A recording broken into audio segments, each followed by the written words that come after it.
Okay, Boker Tov. We are on Masechet Shevuot, Daf Zayin, and I actually would like to take us a couple of lines earlier to the bottom of Vav Amud Bet, so that we can start this unpacking of this line in the Mishnah from the beginning. If that's okay, we're in 10 and a half lines from the bottom of Amud Vav, Daf Vav Amud Bet. Et sheyesh ba yedi'ah batchila. What we're talking about, if you remember, we had 4 different ways of knowing things. Not sure if we want to write this. It's a little bit confusing when you just hear it in the first time. Okay, so we can have a situation where there's awareness in the beginning, awareness in the end, and a he'alem in the middle, some no awareness in the middle. We can have awareness in the middle, in the beginning, no awareness at the end, no awareness in the beginning, knowledge in the end, no awareness in the beginning, and no awareness in the end. Okay? That's good? Mm-hmm. So these are 4 options that the Mishnah was talking about. And now the Mishnah is addressing et sheyesh bayedi'ah batchila, something that there is awareness in the beginning, he'alem, some lack of awareness in the middle, and then awareness again in the end. Why don't we have the situation that there is awareness in the beginning and awareness at the end and no lack of awareness in the middle? I think a situation where we're fully aware of what we're doing wrong at all times will be considered a mezid, not something that has lack of awareness. Therefore, it will fall into a different category. Okay, so we're right now in the category of things that we know we do, not fully knowing what we're doing. And the Torah throughout this upcoming Amud and a half, like Daf Zayin Aleph and some of Bet, is going to base its words on Leviticus 5, the first 5 verses. So since the Gemara does not bring it, I think it's maybe worthwhile to just look at it quickly because we're going to keep referring back to it. Okay? So the Leviticus in Vayikra Perek Hey, in the beginning, it says, "V'nefesh ki techta v'sham'a kol ala v'hu ed או ראה או ידע אם לא יגיד ונשא עוונו, או נפש אשר תיגע בכל דבר טמא." We will see that we're dealing with touching things of טומאה, או בנבלת חיה טמאה או בנבלת בהמה טמאה, I'll translate in a minute, או בנבלת שרץ טמא ונעלם ממנו והוא טמא והשם. So this is somebody who hears something, who is a witness, and he doesn't say what he's not testifying correctly. Or nefesh that touch, or somebody who touches, a person that touches any unclean thing, a carcass of a chaya or behema. We'll see the discussion about the difference between chaya and behema and where they come together. V'ne'elam mimenu, it escaped him. That fact escaped him. He wasn't aware that he was doing it.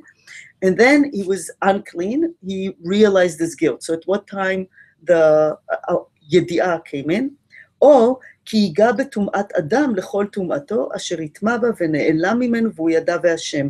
Or he touches a human uncleanliness, any such uncleanliness, whereby one becomes unclean, and though he has known it, that fact escaped him. He knows that it's not okay to touch something unclean, but either he wasn't aware when that happened, goes back, he's thinking, oh, maybe I touched something, maybe I didn't, I don't know what was going on. And later he realizes guilt. And then continuing, או נפש כי תישבע לבטא בשפתיים להרע.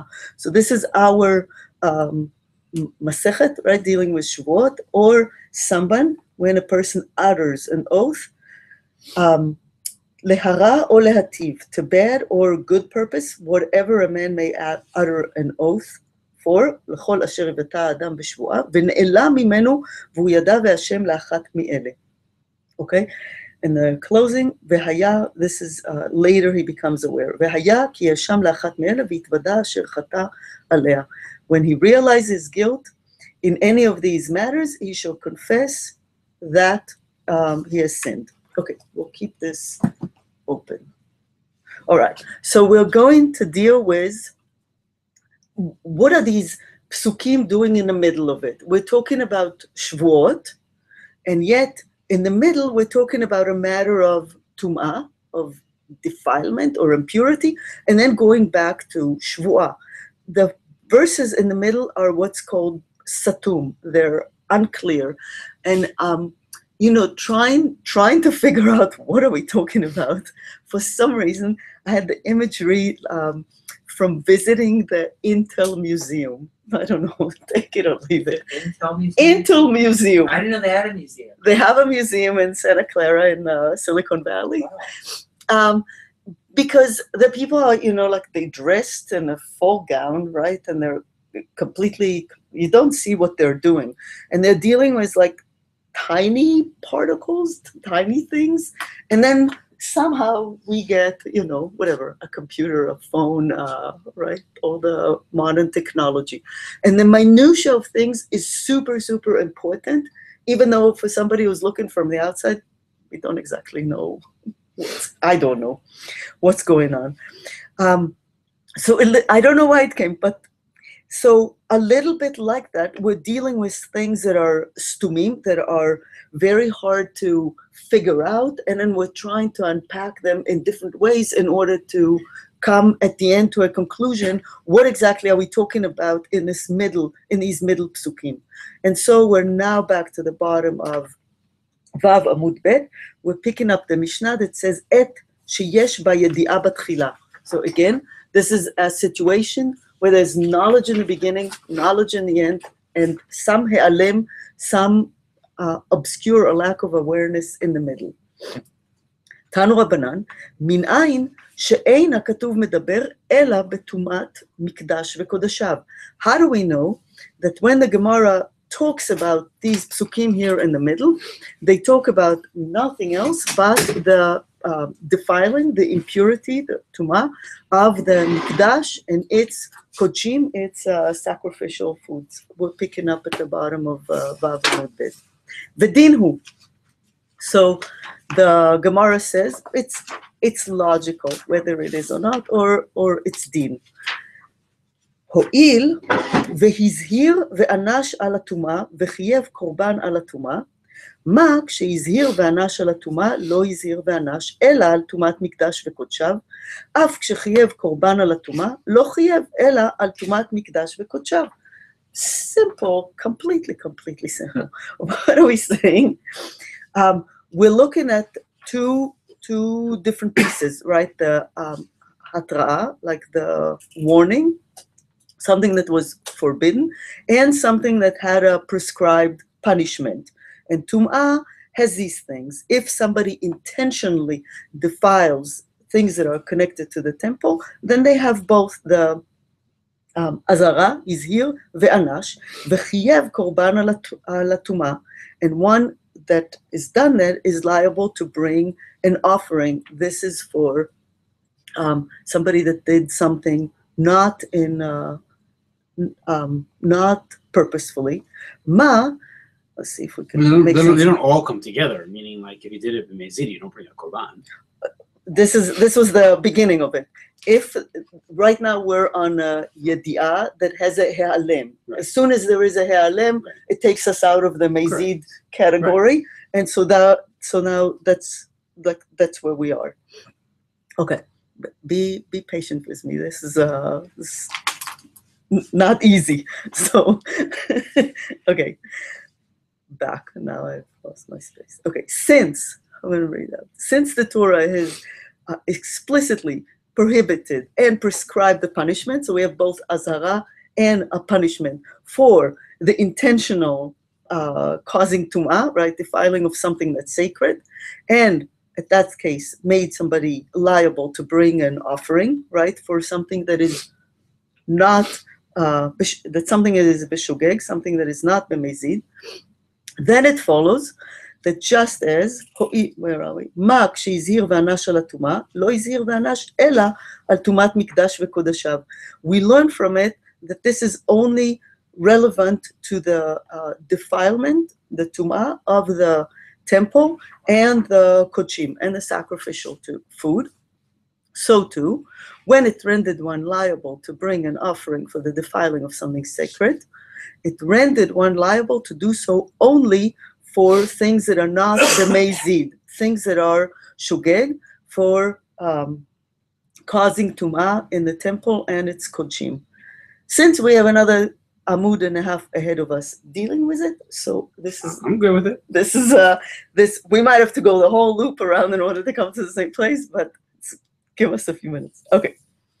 Ve'ema tumah. So now, what about, maybe this also includes the tumah, because also in the tumah we have a situation that he's here ve'anash, that there was a warning, right, prohibition, and a prescribed punishment. Lo ashkachan avon mita dechayav alea korban. Let's see. In the case of the Tumah, and I marked some of the psukim here, so we have them available on the Tanakh. In the case of the Tumah, we have a mita bide shamayim as the punishment, a death in the hands of heaven, which is different from the karet. Karet, one, we don't exactly know what it means, and two, it punishes the future generations. And the mita bide shamayim, for somebody to be dying in the hands of heavens, I don't know what to do with it, because sooner or later we all die in the hands of heaven. No, so I'm not sure what the Torah means by it. But maybe unusual death. Well, it may, not sure. It may just means an early death as opposed to karet. That, you know, from what I understood, karet might be is that if, at least the way the rabbis do it, that if you have kids, you know, they'll die, you know, early, and if you don't have kids, you won't have kids. Chas v'chalila, you know, that's the way I've typically right. It But as like being defined. we should never make it like we understand those Understood. Calculations. But there has to be a difference between karet and mita b'dei shamayim, because they're not the same thing. The karet affects the future generations. Right. The mita b'dei shamayim affects only just you, only affects the person. Okay. So the Tumah also has these qualifications of Izhir ve'anash. Lo hashgacha navon mita dechayav alea korban. So we do not find this a sin whose punishment for intentional violation is death, with regards to which one is liable to bring an offering. So it's going to try to compare and contrast the issue of the Truma, whether Truma is part of it or not. Okay. Ema hanemili korban kavua. So maybe this statement only applies to a korban kavua. And we're not talking about a korban kavua. We're talking about korban ole veyored, as the Gemara tells us. Aval korban ole veyored. Niti, you say? Midei dehava ashmiat kol ve'abitui sfatayim. But the Gemara calls it a sliding scale offering, the korban ole veyored, which is a korban that is according to one's means, whether one is rich or poor or extremely poor, he can bring a different korban, and that's the korban that's being discussed in the Vayikra Hey. One can bring this korban ole veyored, sliding scale offering, for the violation bishgaga, and unintentional, of a transgression, that the intentional violation would be karet. So again, if we have a violation, that we have a warning, and the punishment would be karet, would be being cut off for future generations. If this was done intentionally, then when it was done unintentionally, one can bring a korban ole veyored. Where is it? Not all karet things we can bring korban ole veyored, right? When we do them unintentionally. So we're looking for a specific situation. And here we come back to the pasuk, ashmiya kol ve'abitui sfatayim. So what we're saying is, I just want to understand, what we're saying is that for the Tumah B'Dash Kadashah, they're different korbanot than what you do for Truma, so therefore it can't be talking about Truma? Is that what you're trying to say? It will, okay, what I understand is that Truma could be included in this situation of if you eat Truma intentionally with a warning, you will have mitabi de shamayim, right? Okay. Different from karet. What if you do it bishgaga? Could it be that also for truma you will be able to bring korban ole veyored? Okay. Not Well, yet. in these notes, they say there are 3 cases where you would bring one, and that's the third one they mentioned. Eating truma. Yeah, and 5.3, right? For 5.3, he touches the human. Yeah, no, I'm talking And about. then Rashi says. I'm talking about the truma part, though. Oh, I'm sorry. Let's say the others. No, I'm just asking. Like, what are they? Oh, I'm sorry. Yeah, Truma. I'm sorry. I was talking about Truma. Okay. Yeah. Okay. We're at the top of Zayin Amud Aleph. Amar Kra, now we're going to deal with the Truma. Ba lemi'utei Truma.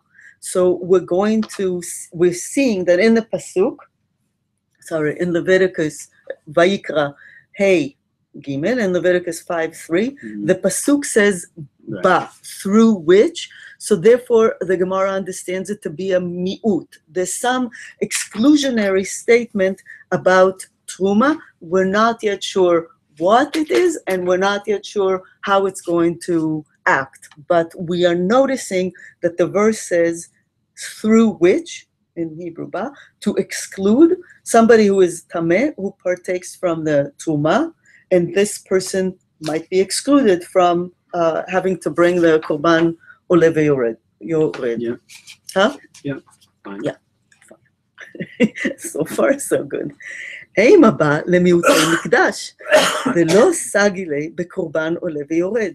הדמיתי קורבן קבוע. Let's see. The Gemara asks, but let's say the verse, the word ba, through which, comes to exclude somebody who makes the temple tameh, right? Lemi'utei mikdash, and teaches, that it is not enough for him to achieve atonement. Maybe his transgression is too severe, with just the korban ole veyored, with just this sliding scale korban. The only way, adimaiti korban kavua, the only way he can achieve atonement is by bringing a korban kavua. So now we're like in a complicated. Right, so we just don't know. So what is We the just ba? don't know. Is We excluding just don't truma or is know. excluding something else? We don't know. Yes, we don't know what the ba is excluding. Exactly.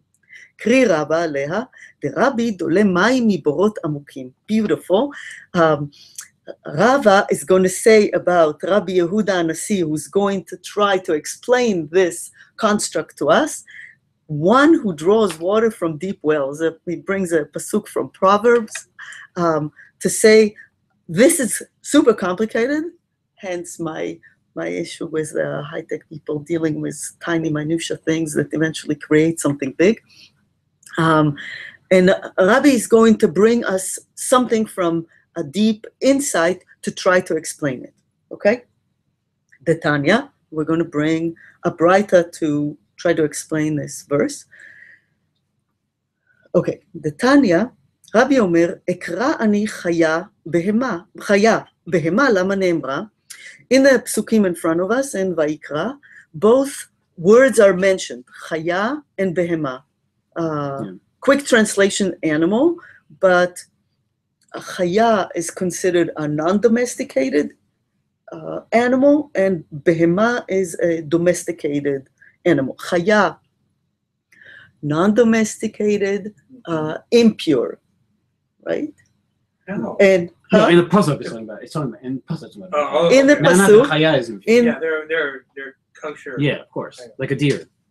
like a deer would be a kosher chaya, Yeah. but here we're trying to talk about behemat mea and Right. trying to compare the two.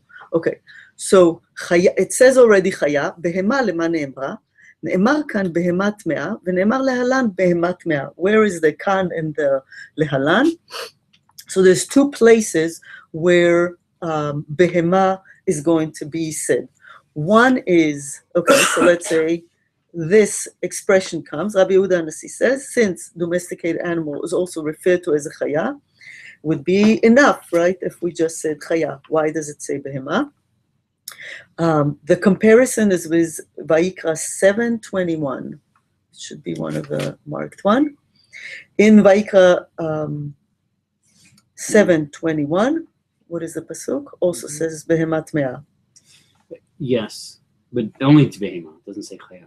Right, only says behemat mea, and it talks about the somebody who intentionally defiles an offering by partaking from it while he's impure, right? Yes. So we bring those two together, behemat mea here, behemat mea there, and we say just as below, just as here, it refers it says in the Gemara, back in the Gemara, ma lehalan tumat kodesh, avkan tumat kodesh. Just like this in 7:21, it says, it refers to the tuma of the kodesh. Here also, it refers to the tuma of the kodesh, not yet the kodshim, the kodshim, not yet the mikdash.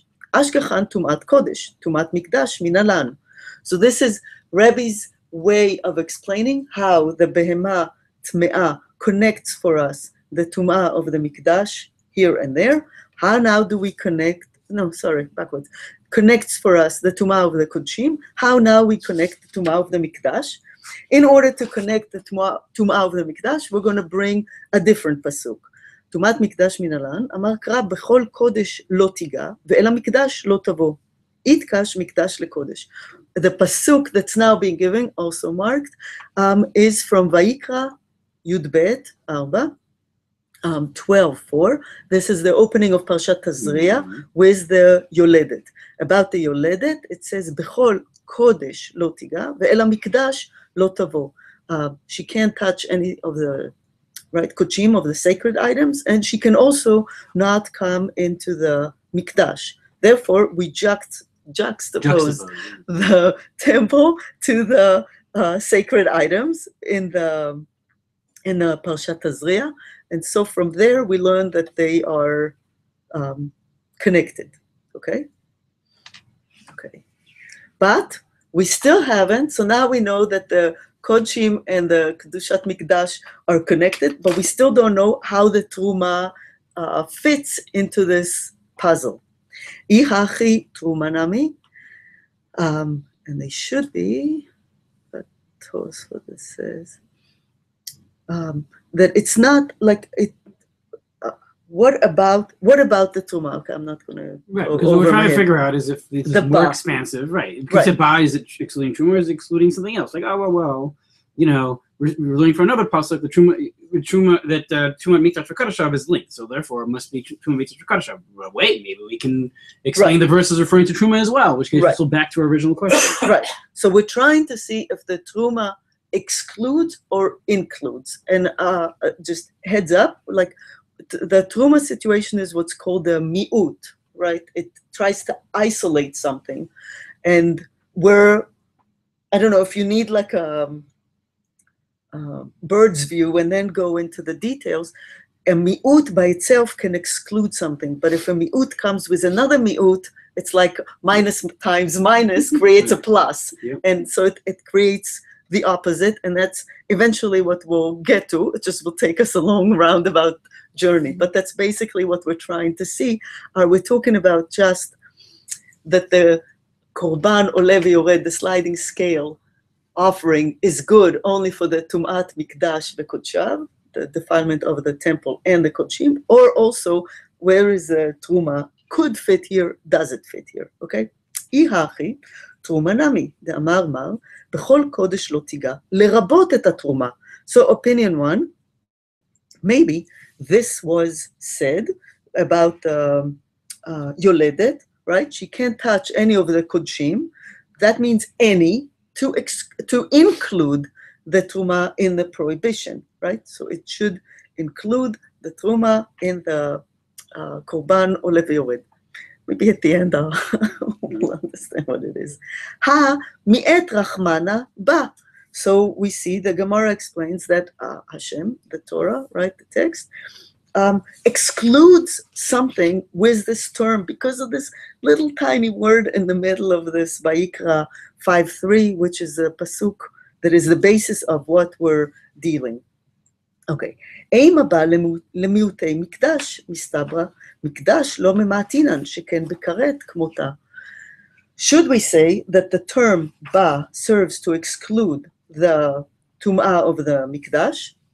Should it be the the mi'ut should address the mikdash?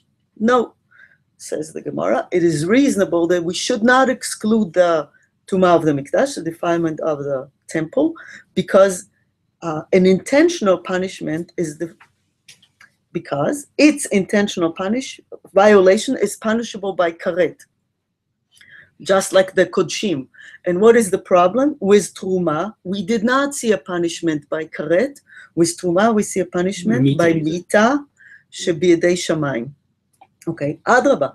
Truma lo mamitinan sheken achila kmuta.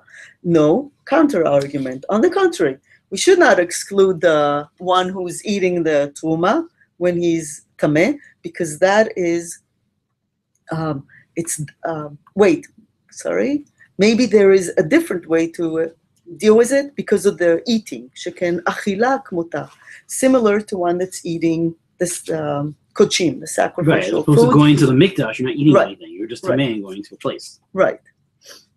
So still no proof that one is liable to bring this korban oleh v'yored for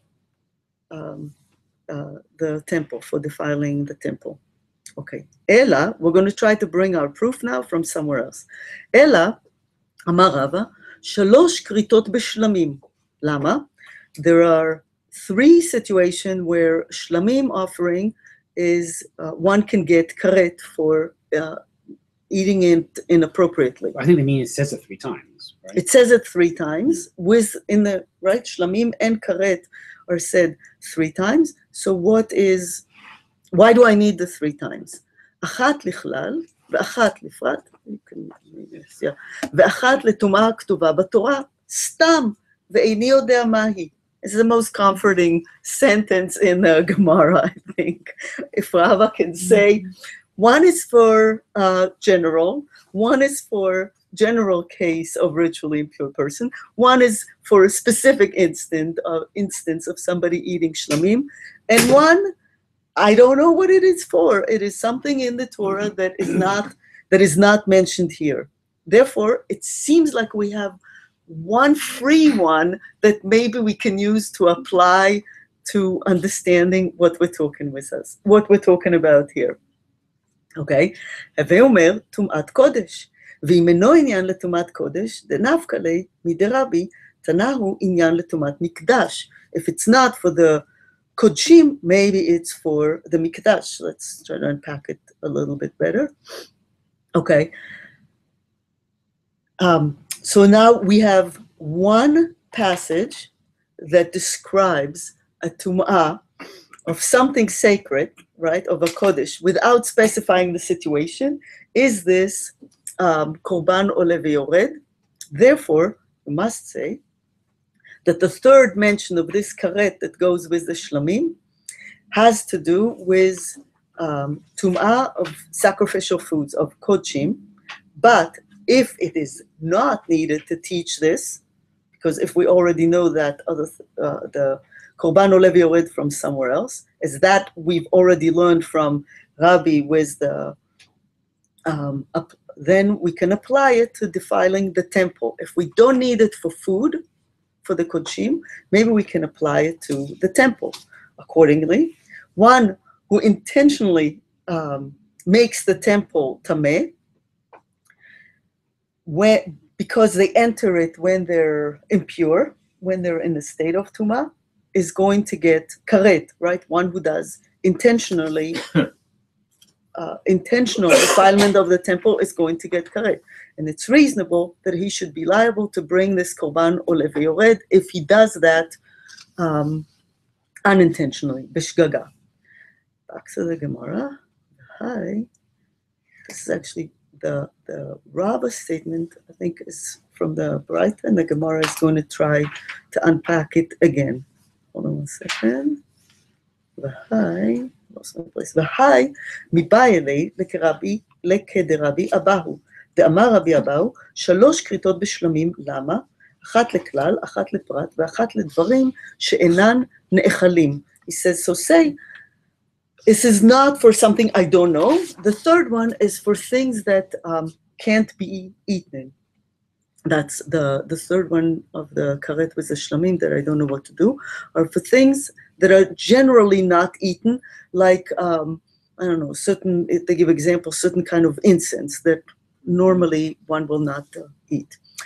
Rabbi Shimon offers us slightly different. רבי שמעון דאמר, דברים שאינם נאכלים, אין חייבים עליהם כרת, משום טומאה לעיתויי חטאת הפנימית. So, רגע, things that, items that are not generally eaten, one is not liable to be punished with karet for taking them. That would be like almost crazy if we say that something that normally is not eaten, whatever you eat from, bring example of some of the ktoret or something, you're not supposed to eat it, but you also are not going to get karet for it, right? It's not liable to be punished with karet for eating them when somebody is tameh. So takes us back again to the same place. The third mention is necessary, that third mention of the shlamim and the karet, to include the case of an impure person who eats an internal sin offering. What is the internal? This is the sa'ir apnimi. On Yom Kippur, we have the sa'ir la'azazel and one sa'ir who is sa'ir apnimi. As it could enter, it could enter your mind, not could enter the temple. You could think, that Rabbi Shimon says, for any type of offering that is not sacrificed on, and the blood applied to the external altar, like the shlamim, like the peace offering, one cannot be liable to be punished with karet for eating it if it is pigul, if it is eating such an offering that was sacrificed with a different intent. Well, wait a minute, isn't eating pigul kari if you do it deliberately? I don't know. Let me see. Yeah, it says karas. Karet for the pigul. Let's see When what it's they say. meat, pigul, Leviticus 7:18. So how do we put this together? So maybe that's already taken, and it doesn't help us answer our issue. Says even if he eats it within Says, it, one might have thought that similarly, for such an offering, one is also not liable to be punished with karet for intentionally eating it when ritually impure. The third mention then teaches us that one is liable. Therefore, there is still no proof that one is liable for the korban ole v'yored, since these other things are covered, maybe with the karet, and yeah. So Then why would I have thought that you would not be chayav karet for eating pigul if it were, tahor tamei? It shouldn't matter. You should be karet. I don't get this. It shouldn't be. I'm not sure I could do Should any be an more issue. justice to it. Maybe Rabbi Linzer can help with it tomorrow, but I'm not sure I can do any more with it. I mean, it's At all this over point. Masechtas Avachim. Pigul. is Right. one of the things- And they do mention it, yes. I'm sorry, I didn't finish Yeah. that. I didn't finish reading that note. It said the inner chatos is not included in the law of people. I think we'll just have to The internal accept chata, it and try to select the go. seer. Well, of course not. It's not eaten at all. Right, it says primary applications of blood. Or and it soil has to and do with the awareness, or it has to go back to the yediot. Did they know? Did they know and then not know, etc. I mean, pigul applies to a carbon that's going to be at least partially eaten. Okay. So the It's. I don't think it's the. Okay. it doesn't apply. So maybe that's why it doesn't apply. Okay, I'm going to continue for the sake of time and more confusion on the next page. Okay, we're going to try to explain it in a different way. As you can see, other people are not satisfied with it. Ella, Amrin Hardai, Mishmei Derava. Shalosh tumot b'shlamim lama. Now, a different way of trying to explain why we have 3 tumot in the issue of shlamim. Why? Achat leklal v'achat leprat, everybody agrees. V'achat letum'ah k'tuba b'torah. Stam, ve'ini yodea mai. So we're going back to the Nardei says in the name of Rava, same thing that we just saw Rava saying, but now it's a difference, not karet, but tumot. There's 3,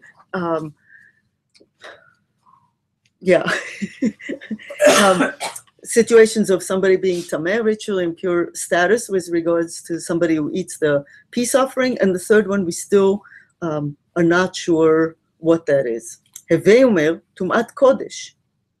So now maybe it's available for us for the defilement of the kochim of the food. V'im eino inyan letumat kodesh, denafka lehem mide Rabbi, tanahu inyan letumat mikdash. Okay, if Rabbi already explained to us the chaya and behema earlier, then maybe apply it to the matter of the temple. If we can't apply it to the matter of the kochim, maybe apply it to the matter of the temple. V'hai nami mibaile, and that third mention is also necessary. היידי דיבאי למכתב כרת, לחדר רבי הבא הוא כתב נמי טמאות דלא סגילי בלאו הכי. Because, since it is necessary for the Torah to write the karet punishment 3 times in order to expound it in accordance with the statement of Rabbi Abahu, it also has to write that the person was ritually impure, as it is not sufficient to mention the punishment without mentioning for what the punishment was given. Still, no proof that one is liable to bring the korban oleh v'yored for unintentionally defiling the temple. Okay, we're going to try to, Still not there. We're going to try to find it from a different place, and the psukim are marked. Ela amar Rava, atya tumato, ktiv hacha lechol tumato. Okay, let's try another word that we can maybe derive from a word analogy between 2 psukim. One is the word tumato, which appears in our psukim in Leviticus 5:3, and ktiv hatam in Bamidbar 19:13, which is the para aduma. Also, it says tameh ye'od tumato bo. If you would like the Tanakh, it's here. Ma lehalan tumat mikdash, afkan tumat mikdash. Now maybe we can do a gzera shava between the psukim we have in front of us in Vayikra 5 and between the psukim in para aduma. Okay, and just as the verse there in Numbers refers to the mikdash, so too the korban oleh v'yored, the sliding scale offering, is brought to atone for the mikdash. The Gemara asks, but if so, ve'ela ba lamali. So fine, we're good with the kochim, we're good with the mikdash, but what should we do with the truma? The Gemara answers, lerabot nivlat of tahor. The ba includes one that is impure by eating non-kosher carcasses of kosher, not correctly slaughtered carcasses of kosher birds. Tyson or Purdue chicken. Huh? Tyson or Purdue chicken. Okay. Those are things that I maybe don't know about. Okay. Yeah, look. right. Sorry. Okay. Ha'amar ba mi'utahu mishum de mi'utahu aitar ktiv. Right? O ki yiga badavar. So, rega. But didn't you say that the term ba is a restriction, right? We said that the ba is unnecessary and it comes to create a mi'ut. How can you now use it to include additional cases? Either it's a mi'ut or not. Gemara explains, Rega, I can do both. It is precisely because it is a restriction that it includes additional cases. O ki yiga badavar. Negi'ah in, delav bar negi'ah lo. This is about the touching, indicates one who is tameh with any form of impurity that can give impurity through touching. Yes, applicable. He is defiling the temple through his tameh status, but one that is impure with some form of tum'ah that cannot be transmitted through touching, he cannot be liable. Therefore, conclusion, uchtiv ba mi'uta hava mi'ut achar mi'ut ve'en mi'ut achar mi'ut ela lerabo. So therefore, the verse starts with a restriction, ba, and then the verse continues with, the restriction is, first restriction was maybe the yiga davar, And then the next, I'm not sure. And the next restriction is the ba. And now we have a restriction on top of a restriction. If we have a restriction on a restriction, it comes to amplify, not to restrict. So this applies to additional cases. My understanding is, hopefully I get this right. Huh? It says to, if you have a limitation upon limitation, it's meant to only to Include. Yeah. Okay. This concludes our discussion about the et sheyesh bayedi'ah batchila. This concludes the discussion about a case that has knowledge in the beginning, knowledge in the end, and a he'alim and a no knowledge in the middle.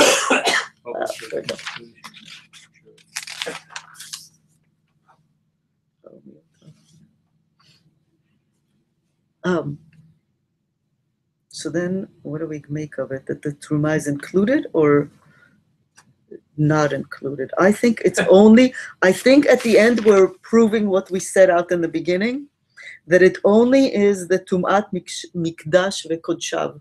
It only has to do with unintentional defilement of the temple and the kodshim and the food in it.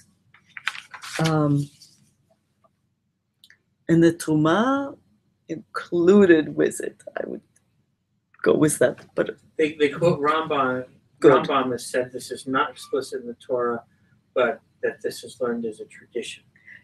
okay, this was the whole beginning. That Yeah. it says v'dinu v'svara. Like this is our understanding. Yeah. We have psukim that we don't understand with other psukim we don't understand, and we're trying to make sense out of We them spent together. a whole Amud, and Right. actually more than an Amud, we're Right, back we got where right started. where we started. Okay, let's do a little bit more. Now, yesh bayedi'ah batchila ve'en bayedi'ah basof. Now we have a situation with awareness in the beginning and no knowledge in the end.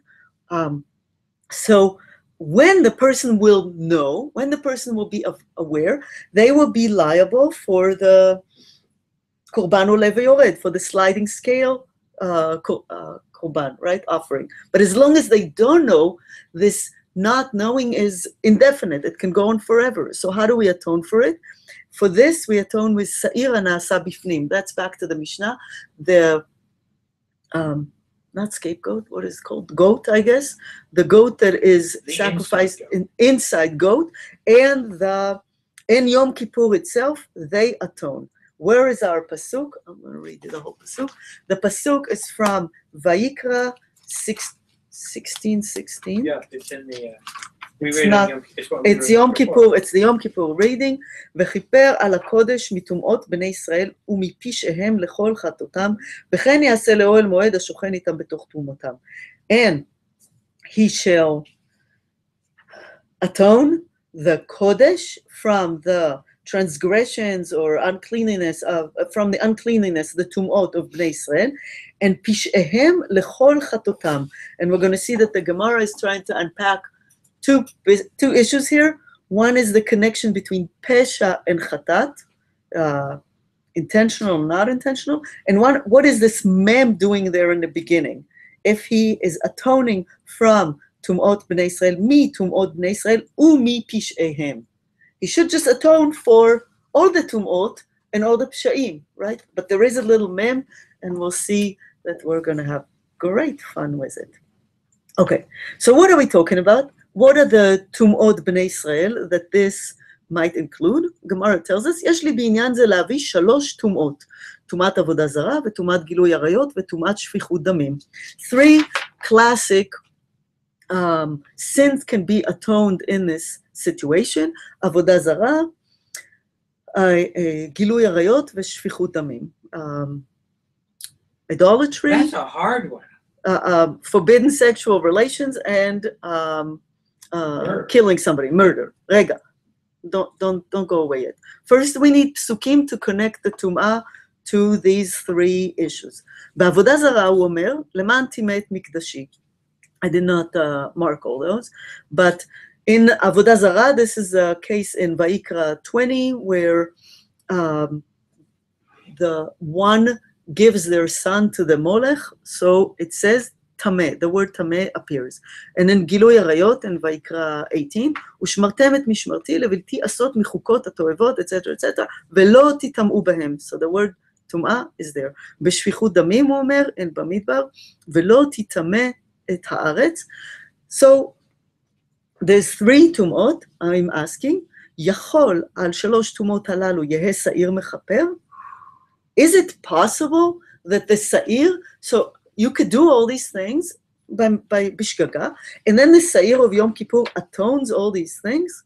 Talmud lomar, and what we just pointed out in Vayikra 16:16, mi tum'ot bnei Israel velo kol tum'ot bnei Israel. It should have said, this will atone for everything, but it just says some from the impurities of the children of Israel. So which one?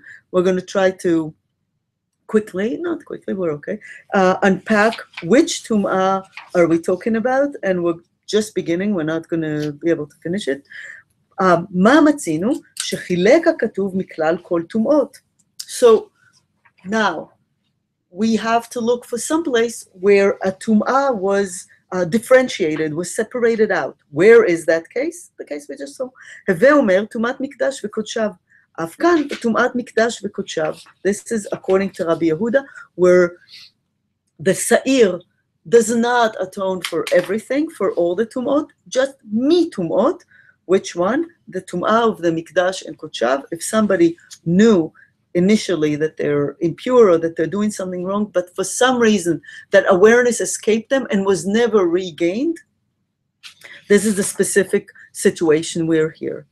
Rabbi Yehuda learned it, as we just saw, from this mamatzinu, from comparing 2 different psukim. Rabbi Shimon omer, mimkomo umuchra.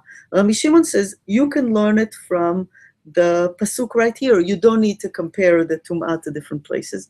Harei hu omer, v'chiper al hakodesh, so we have a mention of kodesh, mi tum'ot shel kodesh, like pashut, very pashut, from the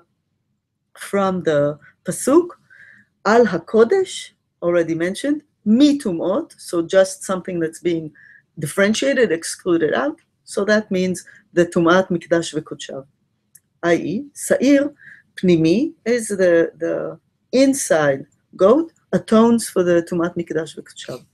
יכול על כל טומאה שבקודש יהיה שעיר זה מכפר. Is it possible then that for everything that one does wrong unintentionally with the temple and the kodshim, could the sa'ir be atoning for that? Talmud lomar, ומפשעיהם לכל חטאותם. חטאים דומיה דפשעים. חטאים are like פשעים. מה פשעים שאינם בני קורבן? אף חטאים שאינם בני קורבן. Okay, so now we specify 2 things. One, we say the sa'ir is talking about something that has to do with tum'at mikdash v'kodshav, with the impurity or defiling the mikdash, the temple, and the kodshim, and the food. But now it has to be something specific, because for some of the chata'im, there is a korban. If there is a chet that has knowledge that we know at some point, then there is a way to atone for it, for a korban. So how do we find the specific situation? We need a psha'im she'enam bnei korban v'chata'im she'enam bnei korban. Let's see if we can find them. Okay. ומניין ליש בידיעה בתחילה ואין בידיעה בסוף, ששעיר זה תולה. Maybe it should be upside down, maybe it's backwards, maybe it's something not that has knowledge in the beginning and no awareness in the end, but rather something that has no awareness in the beginning, but then a knowledge in the end. No, לכל חטאותם, something that is chayav chatot, things that are liable to bring the sin offering, that is the korban ole v'yored, the sliding scale. This means they should become aware of the sin. If there's no awareness, then it keeps going until there's awareness. Okay, this was the Braita. Now we're going to try to find, the Gemara is going to try to figure out what we're talking about. אמר רב, יש לי בעניין זה להביא ג' טומאות. Okay, again, what we just mentioned, There's three possibilities where this can apply. Tumat avodah zarah, v'tumat gilui arayot, v'tumat shfichut damim. The impurity of idol worship and forbidden relations and murder. Okay, wait. Problem. This is a problem. Every time we mention avodah zarah, there is punishment that comes with it. So what is the specific nuance that we're trying to see here? Hay avodah zarah, hey chadami. Where is this specific carved out case in avodah zarah? Ibe mezid barkat lahu, ibe shogeg bar korbanu.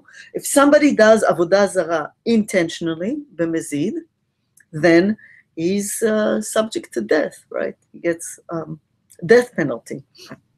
And no korban will ever atone for his sin. Ibe shogeg bar korbanu. So if he did it by mistake, he could bring a sacrifice. So where is that situation? Here is a situation where this can apply. Intentional without warning. B'mezid velo atrube, b'shogeg velo ityadale. So this atones in a case where one transgresses intentionally, but there was no warning, because what we mentioned in the way beginning is for the punishment to be applicable, you need to have warning and know the punishment. So here we have intentional, but no warning. Alternatively, we can have the opposite, shogeg, unintentional, and no knowledge. And then Gemara continues, the same with Gilui Arayot. Gilui Arayot also, and we're moving to the next daf and pause in just a minute. Gilui Arayot, also we have the same situation. If it's intentional, person may be liable by death. If it's by mistake, then he has to bring a sacrifice. So what is the specific? B'mezid velo itrube, b'shukeg velo itrube. It was intentional, but there was no warning. It was, or alternatively, it was unintentional, and he was not aware. And shfichut damim, same situation. If it was intentional, he should be killed. If he was b'shogeg, he should be exiled. Then we spend all of Makot talking about it. But here is a situation of like, no, it was intentional without warning. It was unintentional, but without awareness. I'm going to pause here. 6 lines from the top of Chet, Amud Aleph, and God willing, we'll continue with this tomorrow. Thank you. I've been catching up and didn't read the end of the notes about the Chatos.